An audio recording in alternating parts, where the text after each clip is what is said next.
Let's go with the next topic. Separation of powers in India. Separation of powers in India.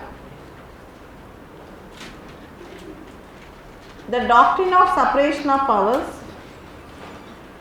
or the theory of separation of powers.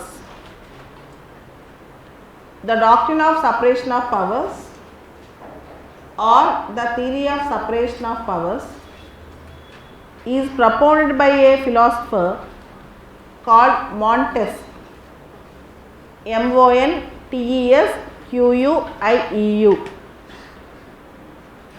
Separation of powers was propounded by a philosopher called Montesquieu.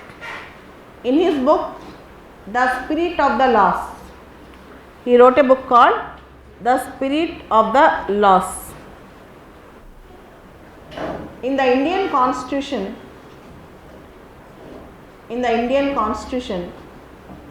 we have Article 50, which deals with separation of executive from judiciary. Article 50, separation of judiciary from executive in the Indian Constitution. In the entire Constitution, we don't find the word separation of powers except Article 50, separation of judiciary from executive. In the entire Constitution, we don't find the word separation of powers. In the world, American Constitution is considered as the best example for separation of powers to the maximum extent. American Constitution is considered as the best example for the separation of powers into the maximum extent. Okay, because separation of powers do not mean watertight compartment. Separation of powers do not mean watertight compartment. Now listen carefully. There is a human body. In human body we have eyes, ears, hands, legs. They are all the organs of body. If human being wanted to go in a particular direction, his eyes should see in the direction, his legs should walk in the direction. All the organs of human body should work in consonance, should work in concord to achieve a goal. In the same way, all the organs of the government should also work towards a goal. The goal is governance and good governance. The goal is people's welfare.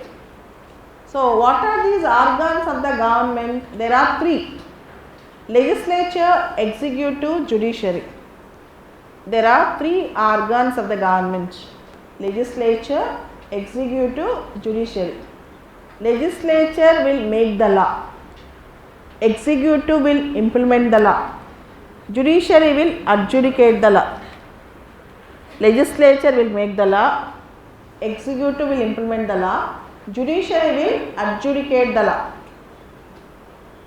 All these three organs are considered as the three wings of the government. All wings should help the bird to fly. In the same way, the government to function, all the three organs should coordinate. Then what do you mean by separation of powers? Number one, each organ should function in its own domain. What we expect is functional specialization between and among all the organs. There should be functional specialization. Every organ should specialize in its own functions. That is called functional specialization. Number two, one organ should not interfere in the domain of other organ. One organ should not interfere in the domain of other organ. Number three, but all the three organs should work for better coordination and good governance. they should work together. If necessary, they should cooperate. Separation of powers does not mean like watertight compartments. All the three organs should effectively cooperate for good governance. This is actual meaning of separation of powers. What does it mean? Each organ should function in its own domain. Each organ should function in its own domain. First thing. Number 2. One organ should not interfere in the functions of other organ. One organ should not interfere in the functions of other organ. That means they should follow restraint. That means they should follow restraint. The third is, at the same time, all organs should cooperate if necessary for good governance. This is the meaning of separation of powers. In your mains question, they will ask, what do you mean by separation of powers? If you simply write, there are three organs of government, and if you say each organ should function in its own area or sphere, that's not enough. You should give a proper definition. First, each organ should function in its own domain. Second, one should not interfere in the other's functions. Third, if necessary, all the three should cooperate for good governance. This is called separation of powers. This is called separation of powers. And in separation of powers, first we will compare between India, America and Britain. How it is working in Britain, how it is working in India, how it is working in America. In America, the secretaries means ministers, are not drawn from American Congress. In America, the secretaries means ministers. They are not drawn from American Congress. They are independent from legislature. The President of America can choose the secretaries, that is the ministers, according to the expertise and choice rather than from the legislature. If you see in India, if you see the Indian context, according to Article 75 of the Indian Constitution, according to Article 75 of the Indian Constitution, if any minister is not an MP, he should become MP within 6 months. He should become MP within 6 months according to Article 75. That means generally a minister will become, a MP will become minister. Generally an MP will become minister. If a minister is not an MP, he should become MP within 6 months. That means there is a condition. The condition is minister should be drawn from legislature. What is legislature? Law making body. Legislature is a law making body. Minister is an executive. In India, executive is of two types: political executive, permanent executive.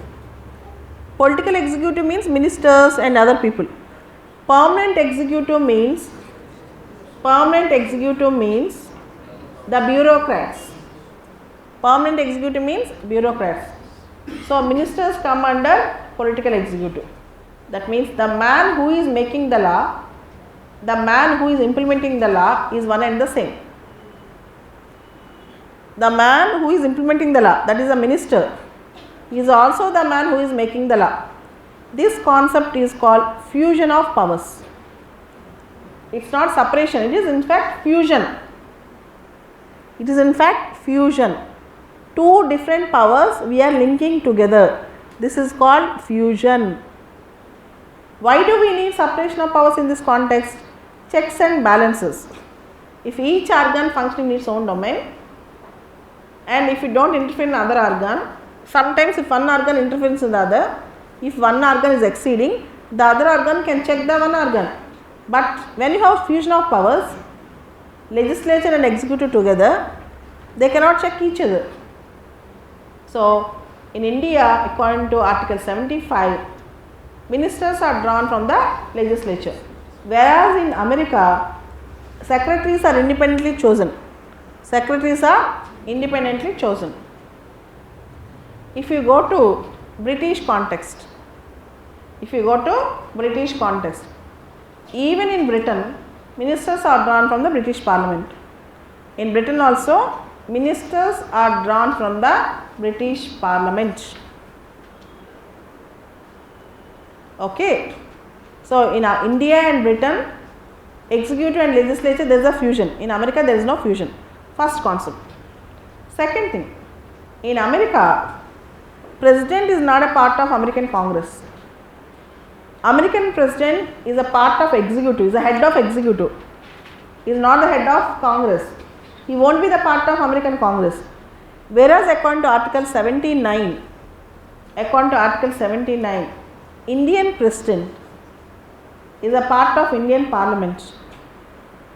Article 17 says Parliament consists of President, Lok Sabha and Rajya Sabha. Article 17 says Parliament consists of President, Lok Sabha and Rajya Sabha. In the same way, in Britain, the British Queen is also part of British Parliament. So, Indian President is the executive head and also legislative head.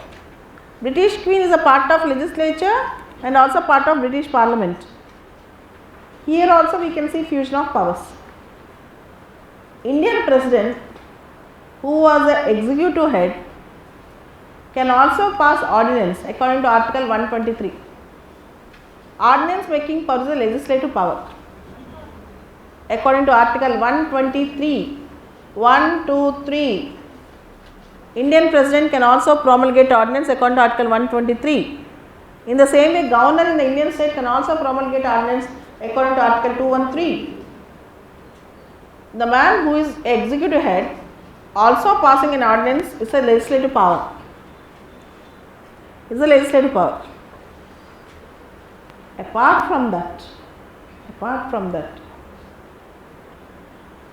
next point, we have Article 121 in the Indian Constitution.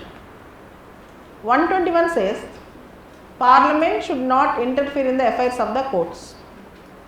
Parliament should not interfere in the affairs of judiciary. 121. According to 122, judiciary should not interfere in the affairs of the Parliament. According to 122, judiciary should not interfere in the affairs of the Parliament. Say, I am discussing a polity answer, separation of powers. When I am discussing polity answer, I have started with Article 50, Article 50, separation of judiciary from executive. Then I have discussed Article 75, ministers are drawn from the legislature. Then I have discussed Article 79, President is a part of Parliament. Then I have discussed Article 123, ordinance making power. Then I have discussed Article 121. Article 121, the Parliament should not interfere in the affairs of the courts. Then I have discussed Article 122, the judiciary should not interfere in the affairs of the Parliament. Whenever you are writing polity answers, wherever possible, you have to substantiate your answers with articles. Then you will get very good marks. Coming back. In India, according to Article 121, Parliament is not expected to interfere in the affairs of the courts. According to Article 122, courts are not expected in the affairs of the Parliament. Coming to India and America have a concept called judicial review. Judicial review. In America, judicial review was applied in the first case called Marbury versus Madison. That means, if the law made by the American Congress is unconstitutional, then the judiciary can declare it as void, it as invalid. If the law made by the American Congress is unconstitutional, then the judiciary have every power to declare it as invalid. Coming to India, Article 13 of the Indian Constitution, Article 13 of the Indian Constitution gives implied power to the judiciary to check the constitutional validity of any law made by the Parliament. Article 13 says, laws which are inconsistent with fundamental rights chapter are null and void. Who should see this? Judiciary. That means, If legislature exceeds its power, if the legislature exceeds its power, judiciary will check that power. Judiciary will check that power. So separation of powers do not mean strict separation. There can be checks and balances. You should use the word checks and balances. Earlier I have told you a word called fusion of powers. Now I have told you a word called checks and balances. And if you go to Britain, the law made by the British Parliament is final. No judicial review in Britain. There is no judicial review in Britain. The law made by the British Parliament is final. No outside court, no court in Britain can question any law made by the British Parliament. There is no scope of judicial review. Small example. In the year 2015, National Judicial Appointments Commission was constituted by 99th Constitutional Amendment Act. But the court declared it as unconstitutional by using its power of judicial review. Whereas in Britain, such things cannot happen.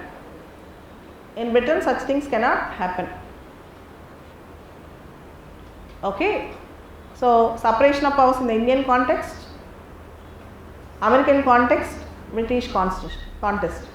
Coming to next small paragraph, concluding paragraph, Indian context separately.